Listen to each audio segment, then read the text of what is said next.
3 लड़के पहुंचे हुए हैं कराची से अपने एक एडवेंचर के लिए कश्मीर। नाम बताओ। इस कश्मीर ये जगह है हटियावाला ज़िला, जो हटियावाला उसका एक गांव है, उसका नाम है सलमिया। ये जो यहाँ से गंगा चोटी जो है तकरीबन 4 घंटे पैदल का सफ़र है, जो एक ख़तरनाक एडवेंचर है जो हम नहीं कर पाएंगे, इसलिए हम अगर हो सका तो बस से या गाड़ी से जाएंगे। अभी हम फ़िलहाल यहाँ पे इस जंगल में, घने जंगल में, और हम लोगों ने तकरीबन 40 से 45 घंटे का सफ़र करा है मुस्तकिल। और हम निकले थे जुमेरात की दोपहर को, और हम हफ्ते की सुबह पहुँचे हैं कश्मीर। कंटिन्यू सफ़र किया हमने, और मुस्तकिल सफ़र करके हम बड़ा मुश्किल सफ़र किया हमने। और जब यहाँ पहुँचे हैं तो कराची में जो शदीद गर्मी थी उसके मुकाबले में यहाँ शदीद सर्दी है। और अभी हम धूप का मज़ा ले रहे हैं, और ये धूप जाने वाली, जैसी धूप जाएगी तो हम लोग फिर दोबारा सर्दी की लपेट में आ जाएंगे। तो ये मेरे पीछे जो पहाड़ दिख रहा है आपको, और ये मंज़र दिख रहा है, ये सब नेचुरल है, कुदरती है। और सईद भाई हमारे साथ हैं। सईद भाई, कैसा लगा ये तजर्बा नया? जो हम लोग टूरिस्ट होते हैं, जो टूरिज़म के लिए जाते हैं, और वो ज़्यादातर गाड़ियाँ बुक करते हैं और एक दिन में पूरा शहर घूम लेते हैं पूरे सारे। हम यहाँ हैं अभी एक ही पॉइंट पे खड़े हुए हैं, और हम बिल्कुल नेचुरल। कैसा लग रहा है आपको? हमने किताबों में पढ़ा है, अखबारात में पढ़ा है, रसाइल में पढ़ा है कि जन्नत नज़ीर वादी कश्मीर, लोग इसको जन्नत नज़ीर वादी कश्मीर कहते थे, कहते हैं, और इंशाअल्लाह कहते रहेंगे, क्योंकि ये हमारा पाकिस्तान का वो खूबसूरत ख़ित्ता है, और जहाँ पर के दुनिया के हसीन तरीन खूबसूरत नज़ारे मौजूद हैं, कुदरत के शाहकार हैं। यहाँ पर दरख्त तो और बेशुमार हैं, इनकी कोई शुमार नहीं है। लेकिन इस वक्त जब हम सुबह यहाँ उठे थे तो मैंने यहाँ परिंदों की भी बहुत चहचहाट सुनी। ये कराची शहर में बहुत कम सुनने को मिलती है, और इस कदर खूबसूरत थी कि हम काफ़ी देर तक उठकर, जब हम सुबह बेदार हुए तो काफ़ी देर हम इन आवाज़ों को एंजॉय करते रहे, और हमने कोशिश भी की इन परिंदों को देखने की। लेकिन चूँकि यहाँ दरख्त बहुत ही बुलंद वाला हैं, फलक बोस दरख्त हैं जो आसमान को छू रहे हैं, तो वो बाज़ परिंदे हमें दिखाई दिए, लेकिन सारे हम नहीं देख सके। हमें बहुत इसका वो मलाल रहा कि खूबसूरत थे परिंदे, दूर से नज़र आ रहे थे, लेकिन करीब से हम उनको नहीं देख सके। किस्सा मुख्तसर, ये वादी वाकई जन्नत नज़ीर वादी है, इसमें कोई शक नहीं है। और दुनिया का कोई भी जो माहौलियात से मोहब्बत रखता है और ज़मीन से मोहब्बत करता है, वो यकीनी तौर पर इस खित्ते को जन्नत नज़ीर वादी, या इससे कहीं अगर मुमकिन होता तो इससे कहीं ज़्यादा वो कोई और लफ्ज़ इस्तेमाल करता शायद। लेकिन जाहिर है कि जन्नत तो फिर आखिर है, और ये वादी वाकई जन्नत नज़ीर है। और ज़िंदगी में हमने तो खैर पहली बार देखी, बहुत हसरत थी कि यहाँ आके इस वादी के हसीन नज़ारे करें। लेकिन आखिरकार हम 40 घंटे का एक कठिन सफ़र तय करके, मुख्तलिफ़ मराइल में तय करते हुए बिलाखिर यहाँ पहुँच गए। और दिल तो हमारा वापस नहीं चाह रहा कराची जाने को, लेकिन जाहिर है कि और अभी हमने ये पूरी वादी भी नहीं देख सके। एक खित्ता, एक टुकड़ा हमने देखा है सलमिया गाँव का। ये सारी बातें हो रही हैं, और अभी न जाने ऐसे कितने गाँव हैं जो और भी खूबसूरत यकीनी तौर पर होंगे। जी जी जी, तो ये सईद भाई ने पूरी तफसील से बताया आपको। अभी हम निकले हैं एडवेंचर पे, मज़ीद आगे जा रहे हैं, और देखेंगे वहाँ जाके कैसे कितना हमें मज़ीद चलना है। हमारे साथ जो है इरफान भी मौजूद है हमारे साथ। हम तीनों निकले हुए हैं, तो इरफान से पूछते हैं, इरफान तजर्बा कैसा रहा रात को जो तुम चले? तुम्हें कितना खौफ आया कुत्तों से? तुम्हारी कैसी पोजीशन थी उस टाइम? हाँ, अल्हम्दुलिल्लाह बहुत मज़ा आ रहा है। 40-45 घंटों की जो तवील मुसाफत, और वो भी एक पाकिस्तान एक्सप्रेस नामी ट्रेन में जो आए, इस जन्नत नज़ीर को देखे ना सब कुछ थकन दूर हो गई, थकन दूर हो गई। फ्रेश है, उसी वजह ये है, यह शोर नहीं है, सुकून है, चहचहाट है चिड़ियों की, परिंदों की, ज़बरदस्त मौसम, सर्दी भी और गर्मी भी, दोनों का मिलाप है ना। बहुत ज़्यादा सर्दी सुबह थी जब हम आए, इस वक्त मौसम अच्छा हो गया है, दरमियाने जैकेट पर गुजारा हो रहा है। कहने का मतलब ये है, ऑक्सीजन नहीं है यहाँ पे, बहुत कम है, मगर मज़ा इतना है। अगर आप टेंशन फ्री होना चाहते हैं, अपनी ज़िंदगी के कुछ लम्हात को अच्छा जीना चाहते हैं, तो आप सलमिया ज़रूर आएँ। 40 घंटे कश्मीर आए। कश्मीर में सलमिया भी देखें, बाग भी देखें, बहुत सारी जगह। और वाकई जो हमने भी, मेरा भी कश्मीर का पहला ट्रिप है। तो मैंने सिर्फ सुना था, वाकई जन्नत नज़ीर वादी और खूबसूरती और अच्छे लोग, वो सब कुछ पाया। और अपने अच्छा मज़े की बात ये, हम वीडियो में इसको नहीं इतना समझ पाते ना, हमें आना पड़ेगा, आपको थकन उठाना पड़ेगी, आपको ट्रैवल करना पड़ेगा, तो आप देखेंगे। अच्छा फिर मज़े की बात इसमें जो मैं जो समझता हूँ, मेरे प्यारे अल्लाह ने इतना प्यारा मुल्क पाकिस्तान बनाया जनाब, बेहतरीन मुल्क है। स्विट्ज़रलैंड मत जाएं जनाब, मत जाएं आप, पाकिस्तान घूमें, पाकिस्तान को प्रमोट करें, अपने मुल्क को प्रमोट करें, अपने लोगों को प्रमोट करें। आप यहाँ लोग देखेंगे, हम आपको लोगों से मुलाकात भी करवाएंगे, बात कराएंगे, मीठे लोग, कोई आपसे उनको जनाबे वाला कोई जो ना कहते हैं ना लालच नहीं कोई है, लालच नहीं है, कोई जनाब सादा लोग हैं, बिल्कुल। सादा लोग हैं, सादा खाना खाते हैं और खुश हैं। नीचे भी बहुत कम उतरते हैं, अपने मेरे ऊपर हाइट पे रहते हैं, 1000 फीट बुलंदी पे। ये है जिंदगी असल। अच्छा हम जो जी रहे हैं ना, मैं अब अपनी बात करूं, मैं जिस अपना जो वर्किंग करता हूं, जिस प्रेशर में काम करता हूं, टेंशन है, स्ट्रेस है ना, यहाँ स्ट्रेस नहीं है। मुझे मोहरों को तकलीफ है जनाब, मगर मुझे अल्हम्दुलिल्लाह रब्बिल आलमीन अल्लाह की अता से अभी तक कोई पैन नहीं हुआ है। उसकी वजह यह कि मैं स्ट्रेस फ्री हूँ, मैं चल रहा हूँ मगर टांगे दर्द नहीं कर रही हैं, ताज़ा पानी पी रहा हूँ, ताज़ा दूध पी रहा हूँ, गाय का चश्मे का ताज़ा पानी पीता हूँ। ये है असल लाइफ है, जो हमसे बहुत दूर हो गई ना। तो कराची ठीक है, ओके बिल्कुल सही है, मगर आप वक्त निकालें आएँ। तो ये जावेद की मेहरबानी है कि इन्होंने प्लान तैयार किया और ये फ़ौरन ट्रिप बना हमारा। तो बहुत मज़ा आ रहा है। इंशाल्लाह आगे बहुत सारी चीज़ आपको दिखाने वाले हैं, एक्सप्लोर करेंगे इंशाल्लाह। वक्तन वीडियो देखते रहें, लाइक शेयर करते रहें, तो इंशाल्लाह कंटिन्यू करेंगे। Thank you. जी चलें फिर आगे चलते हैं। बिस्मिल्लाहिर्रहमानिर्रहीम। हाँ अभी आइए आइला रब्बकुम तुकज़्ज़िबान, और तुम मेरी कौन सी नेमतों को झुटलाओगे। आपके सामने जनाब मंजर कशी, कहने की जरूरत नहीं है, अल्लाह की नेमतें हैं ये, किसको झुटलाएंगे आप। वहीं से बर्फबारी, वहीं से पानी, वहीं चोटी, वहीं दरख्त। देखो इरफान, ये वही जगह है, जब हम 1 महीने बाद यहाँ आएंगे तो यहाँ पे 2-2 फीट बर्फ़ होगी। अभी सर्दी इतनी है, दिसंबर में बर्फ़बारी शुरू हो जाती है, दिसंबर के एंड में, और ये इतनी बर्फ़ होती है इस जगह पे कि आप यहाँ, आपको नहीं पता होता नीचे खाई है क्या है, बिल्कुल सीधा हो जाता है वो, और कई फीट बर्फ़ होती है यहाँ पे। ये वही जगह है जो हमने इससे पहले भी हमने मंजर कशी की, इसकी रिकॉर्ड किया है। तो हम चलते हैं। इरफान खड़ा ना, मजा खड़े हो। सुभान अल्लाह, नहीं तो वो आते बना लेना शॉर्ट्स में। चलें जी, देखें हम किस तरह यहाँ चढ़ रहे हैं, उतर रहे हैं। सईद भाई जो है पीछे, खाई भी आपको नजर आ रही है। हाइकिंग का भी शौक है, हाइकिंग का भी शौक है, और फाइटिंग का भी शौक है। और काई कबीले का कैप लगा हुआ है इन्होंने, हाँ देखिए ना, अर्तुगरुल गाजी को गाजी बने में, ड्रामा जो है, गुफ्तार के गाजी और अर्तुगरुल गाजी, और के उस्मान गाजी। देखें सईद भाई पकड़ के आए हैं, हाँ जमीन पे पैर रख, हाथ रख कर आ रहे हैं। उन्होंने कोई रिस्क नहीं लिया, कह रहे अभी आगे और भी चलना है। अच्छा सही भाई, एक मिसाल है हमारे लिए, इस उम्र में भी आप ना, आप इसमें कर सकते हैं, मुश्किल नहीं है। बोल सकते। अगर जज्बा जवान में आप कर सकते हैं, सही भाई मिसाल है हमारे लिए। बिल्कुल सही बात है। के लिए जो कहते हैं यार बड़ा मुश्किल, हाइकिंग मुश्किल, सईद भाई ने वाकई मिसाल। सईद भाई आपको स्टंट डला हुआ है, उसके बावजूद आप जो कल चल के आए, रात को खतरनाक सफ़र किया और इतना वजन उठाया, फिर आपने एक बोरा भी कंधे पे रखा, और हमें ये भी नहीं मालूम था हम कहाँ जा रहे हैं, हमें रास्ता नहीं मालूम था। लेकिन कैसा लगा आपको? हाँ, बहुत कम लोगों को ये बात मालूम है कि मुझे हार्ट की भी प्रॉब्लम है, और कोई 12-13 साल पहले मेरे स्टंट भी एक डला है, और अल्लाह का शुक्र है कि मुझे अभी तक तो कोई प्रॉब्लम नहीं है। मैं ना सिर्फ कश्मीर बल्कि ख़ास तौर से कश्मीर का जिक्र करूँगा, क्योंकि यहाँ पर पहाड़ों पे चढ़ना, पहाड़ों से उतरना, और फिर बग़ैर किसी सहारे के, जहाँ ये डर भी रहता है कि कहीं खुदा न खास्ता अगर पैर स्लिप हो गया तो फिर आपको शायद ढूंढना भी मुश्किल हो जाए। लेकिन ये है कि हाँ, अल्हम्दुलिल्लाह मुझे कोई प्रॉब्लम नहीं है।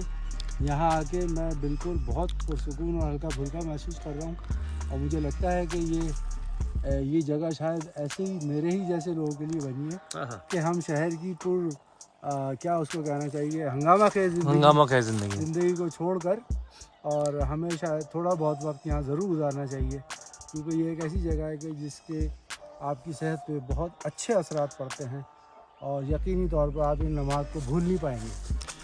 सईद भाई, जैसे हम लोग जो है इतना मुश्किल सफ़र करके पहुँचे, हाँ, हमें रास्ता भूल गए, फिर हमें जिनसे रब्ता था हमें इस जगह आना था, हम मतलब 40-45 घंटे का सफ़र करके पहुँचे, फिर जिस मुकाम पे पहुँचे वहाँ पर हमें हमें फ़ोन मिलाना था, उनको फ़ोन नहीं मिल रहा, क्योंकि ये जगह ऐसी, यहाँ पे सिग्नल भी नहीं है, 10 चीज़ें होती हैं। ये कोई आम जगह तो है नहीं जो जहाँ पे आपको सिग्नल मिल जाएंगे, टावर लगे हुए हैं, ऐसा कोई सिस्टम नहीं है यहाँ पे। हवा के जरिए कभी कुछ आ जाता है तो सिग्नल पे तो मिल जाता है। हम इतनी मुश्किल कंडीशन में फंस गए, फिर हम अंधेरे में एक जंगली जानवरों के दरमियान चलते रहे, और आपको इतना मतलब एक हार्ट का मसला सब कुछ है, और आप इतने मुश्किल मतलब डॉक्टर मना करते हैं कि आप चढ़ाई पे ना चढ़ें, आप ये ना करें, और आज आपने इतना चढ़ के आए, ना आपने मेडिसिन खाई ना कुछ का, आपको बिल्कुल कोई टेंशन ही नहीं थी।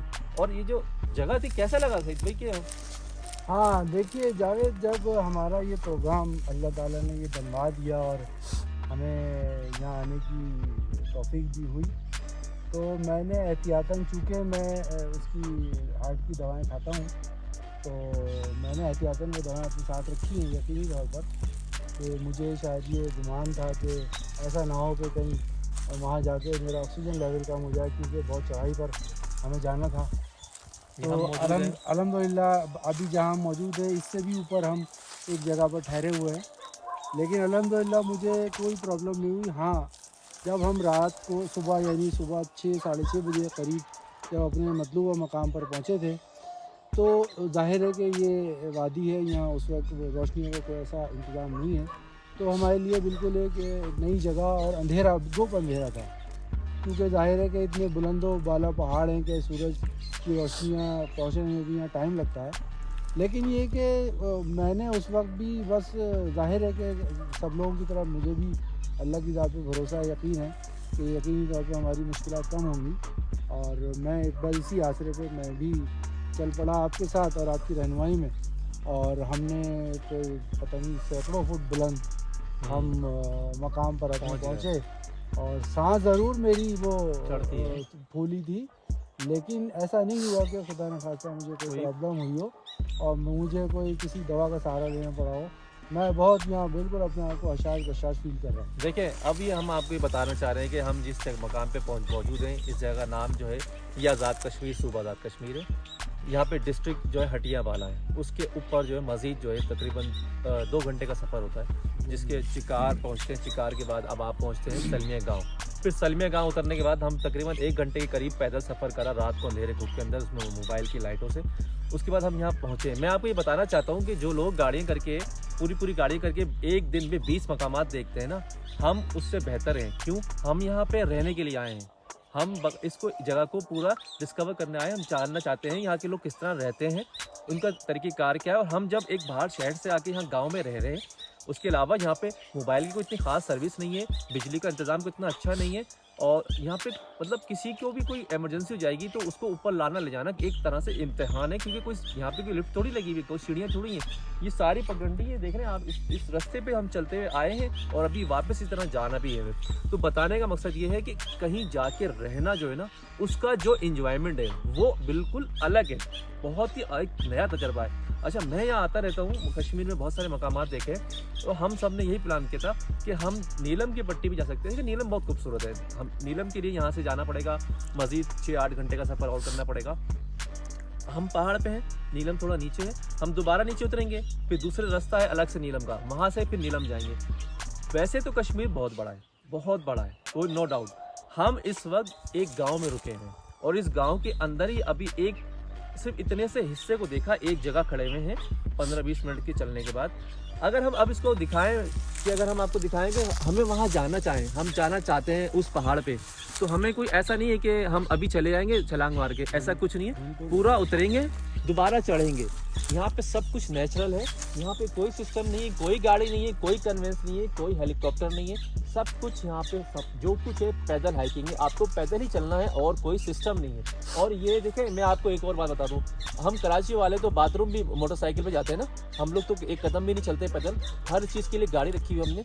यहाँ पे आप चाहे कुछ भी कर लें, आपकी सारी सड़तोड़ कोशिश कर लें, आपको चलना पैदल ही पड़ेगा। और यहाँ पे जितने भी लोग हमारे साथ मौजूद हैं, उनको पैदल चलने में मसाइल हैं शदीद। इरफान हो गया, सईद भाई हो गए, इनको बहुत ज़्यादा मुश्किलात होती हैं, खासतौर पर चढ़ाई पे चढ़ना उतरना। और भले कोई भी हो, आम इंसान हो, क्योंकि कराची के चलने वाले तो सीधा चलते हैं, सीधी सड़क पर चलते हैं, यहाँ पे ऊपर चढ़ते हैं और उतरते हैं। सबसे मुश्किल काम होता है आपको प्रैक्टिस, कि आपको प्रैक्टिस चाहिए। अगर आप एक दफ़ा यहाँ आएंगे तो आपको थोड़ा सा तजर्बा हो जाएगा, फिर आप उस पहाड़ पे भी जा सकते हैं। ठीक है, हमारी सांस चढ़ेगी और ऑक्सीजन का लेवल कम हो जाएगा, मुश्किलात आएंगी, लेकिन आप यहाँ का जो पानी है चश्मों का, जिसे लोग मिनरल वाटर कहते हैं, असल मिनरल वाटर उसे कहते हैं, वो पानी अगर आप पिएंगे ना तो आपके अंदर ताकत आएगी। ये तजर्बा हमने अब तक हम कर चुके हैं, सारे तजर्बे से गुजर चुके हैं। तो हमारा तो इरादा ये है कि हम सामने जाएं पहाड़ पे। तो इसके लिए हमने सोचा है कि ये एक लंबा सफ़र है और इसमें हमें तकरीबन जो है 6 घंटे भी लग सकते हैं, 4 घंटे भी लग सकते हैं। हमने सोचा ये कि हम कल सुबह फजर के बाद या थोड़ा सूरज की रोशनी जब निकलेगी तो हम कल सुबह उस पहाड़ पे जाएंगे सामने। तो हम आपको पूरा चल के दिखाएंगे वहाँ पे और वो दिखाएंगे रास्ता कितना मुश्किल है और किस तरह हमें वहाँ पहुँचना है। दूसरी बात, एक बात याद रखिएगा, कभी भी ऐसी जगह मकाम पे आए खासतौर पर पहाड़ के लिए चलने के लिए, तो जूतों का बड़ा एहतियात कीजिएगा। जूते आपको वो रखने जिसमें ग्रुप्स होते हैं, नीचे ग्रुप्स वाले जूते होने चाहिए, स्लिप नहीं होने चाहिए। सीधे जो जूते कराची में पहने जाते हैं या शहरों में पहने जाते हैं सड़क पे चलने वाले जूते, वो नहीं चलेंगे यहाँ पे। यहाँ पे जॉगर्स भी वो चलेंगे जो ग्रुप्स में होते हैं, जो जिसमें पकड़ होती है, स्लिप नहीं होते। चाहे देखिए ये सब घास फूस है ना, इस पर जब आप पैर रखते हैं तो ये स्लिप होते हैं। तो जूते ऐसे नहीं लगाने आपको, हर चीज़ का एहतियात कीजिएगा। और पानी आप जब भी पहाड़ पर चढ़ते हैं, मैं आपको बता दूँ थोड़ा जो मेरा तजर्बा है थोड़ा बहुत, जब आप पहाड़ पर चढ़ते हैं ना तो आपको ऑक्सीजन की जो आपका है ना वो आपको कम मिलता है और फिर आपकी सांस जो है फूलती है, तो आपका जो गला है वो बिल्कुल खुश्क हो जाता है। तो उसके लिए अगर एक एक घूंट पानी पिए, ज़्यादा पानी ना पिए, एक एक घूंट जब पानी पिएंगे तो आपका हलक जो है वो ठीक हो जाएगा, फिर आप दोबारा चल सकते हैं। ये एक थोड़ा सा हमारा तजर्बा है चलने फिरने का, जो बता रहे हैं। दूसरा, इस जगह पे जो मैं आपको डिस्कवर करना चाहता हूँ कि ये बिल्कुल एक देहात का नुमा जगह है, बिल्कुल गाँव है। यहाँ पे जो फल फ्रूट लगे हुए हैं वो मैं बता दूँ आपको क्या क्या लगे हुए हैं। यहाँ अखरोट है, बादाम है, और यहाँ पे आलू बुखारा है, सेब है, दूसरा यहाँ पे खुबानी है। इसके अलावा जो है हम लोग हैं। अच्छा, हम लोग 2 किस्म के होते हैं, एक कहलाता है जापानी फल ऑरेंज कलर का, वो भी हम लोग होते हैं। एक वो छोटा सा हम लोग होता है ब्लैक कलर का, जो पठान होटल अपने ठेलों पे बेचते हैं, मीठा होता है, सूखे हुए जो बेचते हैं। हमने यहाँ से तोड़ के खाएं। तो ये सब चीज़ें यहाँ मिलती है। इसके अलावा भी बहुत सारे फल होते हैं जो यहाँ पे मिलते हैं, तो ये सब ताज़ा है। अभी हम जिस सीज़न में आए ना, इस सीज़न में कोई फल नहीं होता, सारे फल उतर चुके हैं। अब ये क्योंकि ये हमारा जो सीज़न इस टाइम हम आए हैं, ये नवंबर स्टार्ट हो गया है और नवंबर में इस टाइम अभी सूरज सूरज के सामने हम मौजूद हैं। देखिए अभी सर्दी हमें लग रही है, लेकिन अभी सूरज की वजह से हम बचे हैं। ये सूरज अभी चले जाएगा, तकरीबन आधे पौन घंटे में चला जाएगा। वैसे तो हमारा घर जहाँ है वहाँ सूरज नहीं है, हम नीचे उतर के आए सूरज की वजह से। तो ये सूरज सामने रहेगा असर तक, असर के बाद सामने भी चला जाएगा। यहाँ जो पहाड़ी मकामात है ना, उसका एक सबसे बड़ी बात बता दूँ आपको। एक तो जब मौसम चेंज होता है और आप नवंबर के महीने में आए हुए हैं और सर्दी है, तो याद रखिएगा जब तक सूरज है जब तक आपकी ज़िंदगी है। जैसे ही सूरज हटा एकदम सर्दी बढ़ जाती है, तो आपको अपने कमरों में जाना पड़ता है और आग लगानी पड़ जाती है। नवंबर का महीना, अभी कराची में शदीद गर्मी है, हम अभी पहुँचे हैं 2 दिन के बाद। तो 3 दिन पुराना अगर मैं आपको बताऊँ तो शदीद गर्मी थी, और 3 दिन बाद हम अगर मैं बताऊँ तो शदीद सर्दी है। तो ये इस मकाम पे हम मौजूद हैं सर्दी के अंदर, और अभी हमारे हाथ तो शल हो गए और हम जैकेटें रखी हुई हमने, वो पहनेंगे वीडियो के बाद। लेकिन ये नज़ारा जो आप देख रहे हैं, सूरज की रोशनी किस तरह डिवाइड हुई कि आधा जंगल बिल्कुल अंधेरे घुप के अंदर है, उसमें सूरज नहीं जा रहा, और आधे जंगल देखिए पूरा रोशन हो रहा है। तो ये है यहाँ के कुदरती नज़ारे जिसको आप देख सकते हैं। ये हम आपको डिस्कवर इसलिए करा रहे हैं ताकि आप घर बैठे कम से कम ये तो देख सकें कि आप कहाँ मौजूद हैं और आप घर पे बैठ के क्या क्या देख सकते हैं। क्योंकि जो लोग यहाँ नहीं आ सकते, कम से कम ये तो देख सकते हैं कि ये जगहें कैसी हैं। सोचें, ये जो ऊँचे ऊँचे मकामात पे लोग रहते हैं, ये रोज़ाना जाते होंगे और आते होंगे, सामान खरीदते हैं, क्योंकि वहाँ पे कुछ दुकान तो है नहीं, कोई मार्केट तो है नहीं। तो यहाँ के लिए कोई ख़रीदारी करनी है, अगर आपको घर के लिए कोई सामान खरीदना है, अगर आप आपको गोश्त खरीदना है, उसके लिए तकरीबन 3 घंटे का सफ़र है। तकरीबन 3 घंटे से बाद ये कि 1 घंटा पैदल उतरेंगे, 2 घंटे आप सफ़र के लिए गाड़ी में जाएंगे। अच्छा, ये याद रखिएगा, ज़रूरी नहीं कि आप जाएँ तो गाड़ी आपके इंतज़ार में खड़ी होगी, ऐसा कुछ नहीं। गाड़ी 2 घंटे में आए, 3 घंटे में, 1 घंटे में आए, उसके ऊपर डिपेंड करता है। ये बिल्कुल गाँव है, यहाँ पर गाड़ियाँ नहीं चलती, हर वक्त नहीं चलती, अपने ये कोई टाइम में नहीं है, वो आती हैं। कुछ गाड़ियाँ ऐसी हैं जो सुबह 8 बजे आती हैं, जो यहाँ से शहर जाती हैं, यानी कि आप समझ लें कि मुजफ्फराबाद जाती हैं। और कुछ गाड़ियाँ रात को चलती हैं, जो सिर्फ रात में चलती हैं, जो सबसे ख़तरनाक सफ़र हमने किया। हम रात को मैं आपको बता दूँ, हम जब रात को बैठे थे तो हम रात को तकरीबन 11 बजे इस्लामाबाद की जो जगह है फैज़ाबाद, हम वहाँ से बैठे और उसने हमें तकरीबन 5:30 से लेकर 5:45 के दरमियान यहाँ उतारा था। 5:30 से समझ लो उतारा सुबह, और ये सारा सफ़र हमने सर्दी में किया और शदीद सर्दी में हम उतर गए। उसके बाद हमारे जो मुंह से इतना धुआं निकल रहा था सफ़ेद कलर का, बिल्कुल दूध की तरह, और इसमें सर्दी बहुत थी। जो सर्दी इन पहाड़ी मकामात के अंदर ख़ास तौर पे रातों को होती है ना, वो बिल्कुल आप नाकाबिले बर्दाश्त है, इतनी सर्दी होती है। तो मैं ये बता रहा हूँ कि फ़िलहाल अभी हम मौजूद हैं इतनी खूबसूरत जगह पे मौजूद हैं, और ये देख रहे हैं ऊंचे ऊंचे पहाड़। अब ये जो जगह है, इस पहाड़ को अगर हम क्रॉस कर लें तो फिर हम वहाँ पहुँच जाएंगे। उसका नाम है गंगा चोटी। गंगा चोटी जो है इस कश्मीर की सबसे ऊंचा मकाम है, कई हज़ार फीट पर है। वहाँ से सारे पूरा कश्मीर दिखता है, मरी दिखता है, मकबूजा कश्मीर दिखता है, हर जगह वहाँ से दिखती है और वो आप बहुत अच्छे तरीके से देख सकते हैं। तो ये बहरहाल हम यहाँ पहुँच चुके हैं और जैसे जैसे आगे बढ़ेंगे अब हम आपको बताएंगे, आपको हर चीज़ के बारे में तफसील बताएंगे कि आप अगर आना चाहें। मेरे नज़दीक ये है कि कहीं जाके रहना, एक तरह से जिस तरह हम आए यहाँ रह रहे हैं, 1 दिन 2 दिन यहाँ गुजारेंगे, तो ये जो 2 दिन गुजारेंगे समझ ले 2 साल गुजारेंगे। कराची के मुकाबले में बिल्कुल पुरसुकून, ना किसी चीज़ का शोर, गाड़ियों का शोर, किसी चीज़ का शोर नहीं है। और दूसरी बात, सबसे बड़ी बात, सबसे अहम बात, आपका मोबाइल तक काम नहीं करता। आप हर चीज़ से कट गए, आप दुनिया से कट गए, आप बिल्कुल नेचुरल ज़िंदगी गुजारने के लिए इस मुकाम पर मौजूद हैं। तो अब हम यहाँ आपको जो दिखा रहे थे कि ये देखें सामने जंगल है और इस जंगल के अंदर अगर हम आपको दिखाएं तो मज़ीद यहाँ पे जंगली जानवर मौजूद होते हैं और बड़ा खूबसूरत नज़ारा है। तो अब हम आपको वापस ऊपर लेके चलते हैं और फिर अब मज़ीद जैसे जैसे आगे बढ़ेंगे तो हम आपको बताते चलेंगे। ठीक है, चलें आगे चलते हैं एहतियात से। ये हैं रास्ते जिन पे चढ़ना है और उतरना है। हिम्मत नहीं हारनी है जनाब। हाँ, अगर जज्बा जुनून है ना तो करना के दिखाना है आपने और करना पड़ेगा आपको। अच्छा, मजे की बात पता है क्या है? आपकी एनर्जी डाउन हो रही है मगर जज्बा जो है ना आपको जवान रखा हुआ है कि आपने करना है। अरे जब जज्बा जवान होता है ना तो आप बहुत कुछ कर जाते हैं, अपने मुल्क के लिए भी, अपने शहर के लिए भी, अपनी जात के लिए भी ना। तो आपने घबराना नहीं है जनाब, आगे बढ़ना है। तो आइए चले।